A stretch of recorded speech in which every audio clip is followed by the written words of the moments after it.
然后我们疏散到了外面，我们什么时候可以回到室内？其实这个是很多场所或是学校在办演习的时候没有想清楚的事情。你到底为什么要疏散？其实你搞不清楚，你其实这个只是为演习而演习而已。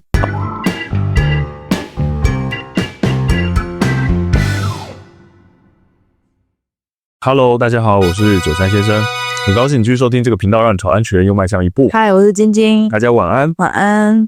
今天跟大家来谈一个我觉得跟地震比较相关的主题。那上个礼拜去到了一个外县市的机构，帮他们做一些地震的演习辅导。当时呢，在跟我讨论这个演习脚本的时候，那我看完之后呢，就有一个疑惑啊，你们今天地震完了，到底为什么要疏散？如果弄不清这个问题，其实你们只是为演而演。通常大家的回答就是说，没有啊，因为地震完了，我们要先疏散嘛。因为在国小的时候，地震完第一件事情就是要准备书包疏散啊。对，而且还记得吗？就是我们说的书包要顶在头上，这是身体记忆了呢。然后呢？然后我们疏散到了外面，我们什么时候可以回到室内？其实这个是很多场所或是学校在办演习的时候没有想清楚的事情。那这就变成我讲的，你到底为什么要疏散？其实你搞不清楚，你其实这个只是为演习而演习而已。好，如果你说今天我疏散出去是担心有余震，那我就要请问大家了，你在外面待多久才算叫做安全？才算叫做不会再有余震来了，我才可以决定我能够回到室内。没有把这件事情想清楚，变成是今天我能够回到教室的判断完全是自由行政，它完全没有任何标准可言。所以我就跟他们讲了一件事情，地震要演习的话，重点其实是放在地震结束之后我们应该做什么事情。我们要先确认人员安全，人员安全之后的下一步很大一段的时间工程是要检查环境状况。好，你今天发现环境是安全的，环境其实经过刚才的地震并没有造成什么立即的风险跟危险的话，你其实根本不需要做疏散这件事情啊。那我是不是应该在检查环境之前，我先把人员疏散出来，检查完确定没有破损的时候，我再请人员回去？因为我如果不先疏散，我就先检查，结果我等到发现有巨大破损的时候，再来疏散，那是不是会增加那个危险？那我跟大家解释一下，这个判断的基准在哪？首先就是你今天这个场所的大小规模到底多大？你今天把这整个建筑物检查完，你需要花多少时间？如果这个快速判断完，举例来说，你检查完要花10分钟，有没有可能在这10分钟之内我就遭遇到余震了？对，那我认为你就可以先做预防性的疏散。所以针对学校而言，我多半给学校的建议是说，你们就先做预防性疏散，疏散完了再来检查，检查完发现没事才把大家请回来。那另外一个考量的要点是，像我讲了，这个上礼拜我去的那个机构，他们的对象是无法配合你的，所以他们也会有一种情况，他们的疏散工作会比较困难，会比较麻烦。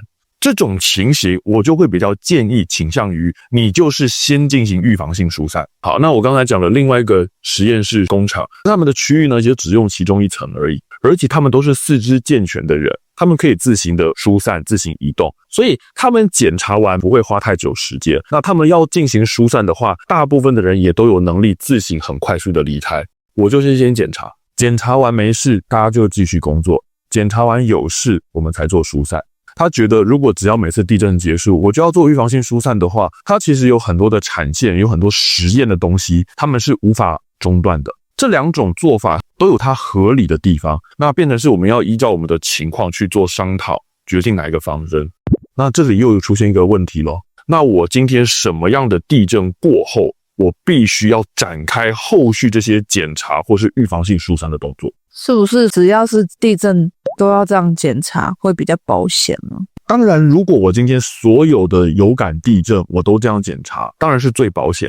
实际上每个人的感受不见得会相同，可能我感觉到地震了，你没感觉到地震，到底要以谁的感觉来做标准？是今天这个场所只要有人说我感觉到有地震，我们就要启动吗？还是说有指挥官的感觉呢？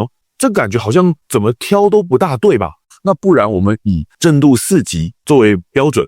可是问题是，你们什么时候会知道这个地震是震度4级？都震完之后才会知道，而且通常是震完之后要过蛮长一段时间，而你过了半个小时之后你才开始做这个动作，不觉得又有点太迟了吗？所以我给他们的建议是，你们就看一下有没有收到国家级警报。这个只要手机有响，那就是要做检查了。没错，国家级警报它的设定是这样子，规模5以上，然后你所在地区震度预估会达4级以上，那你这个地区就会收到国家级警报。那我觉得这个标准已经够了啦。你说我能不能够保留一些弹性？就是我如果没收到国家级警报啊，我觉得这真的很大，我也来做这种预防性疏散。那这个我就觉得交由指挥官他自由去判断，至少我们不是完全没标准。最后一个来跟大家提醒一下，检查的时候要注意哪些事情。我是帮他们分成了 A、B、C 3种 level。Level A 严重程度可能已经会波及你整个建筑物了，无论如何所有人都必须全员疏散。好，那 Level B 会危及局部，并不会波及整栋建筑的这个危险程度。这个疏散的范围由指挥官现场决定。那 Level C 呢，其实它没有立即危险，或者是呢，我们自己的人就有能力排除它，去解除它的状况。那这种情况也不需要启动疏散。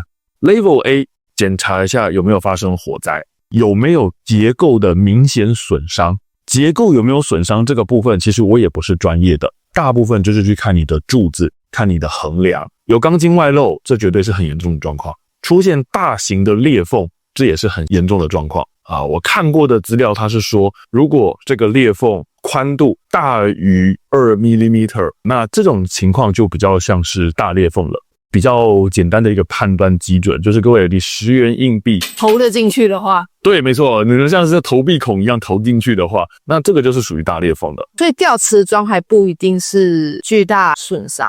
对啊，建筑结构它讲的比较在承受重力的是指柱子跟横梁嘛，墙壁其实要看，墙壁不一定。那这个部分再讲下去就很深入了，我自己也没有那么清楚。我们只是告诉民众一个你很简单、很基础，可以做一个快速浏览判断的方法。那再来 Level B， 像是瓦斯外泄、电线线路的明显破损、化学药剂的外泄跟倾倒。窗户或是玻璃门破裂，造成地面上很多的碎片啊。那以及呢，你有没有什么家具位移倾倒了？好，那最后一个我们讲的 Level C， 他会建议你去检查一下你的水管。水管基本上如果有破裂，不会造成立即危险啦，但是会给你造成麻烦。那最后一个，他说确认一下你的通讯线路。最后跟大家补充一个，如果你有宠物的话，有些宠物它可能在地震结束之后，它就会消失无踪。你可能要先尽快去找到它。万一你发现你家里是需要疏散的情形，你总是得带着它嘛。然后你要去看一下它现在的情绪、行为状况是否可控。发现它已经有一些比较明显异于往常的反应跟行为的话，尽可能预先控制住它，就是先把它放进外出携带笼里面，或者是先帮它绑上牵绳，做好你们等一下要做疏散的准备。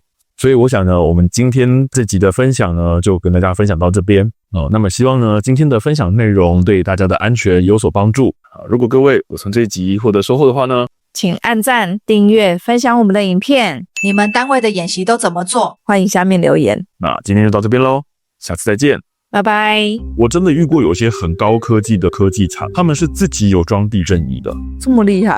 对，他们可以自己就知道说，我们现在这边这个震度是几级。当然，如果你有办法做到这种程度，你们自己定标准，我没有意见。但是大部分的人没办法。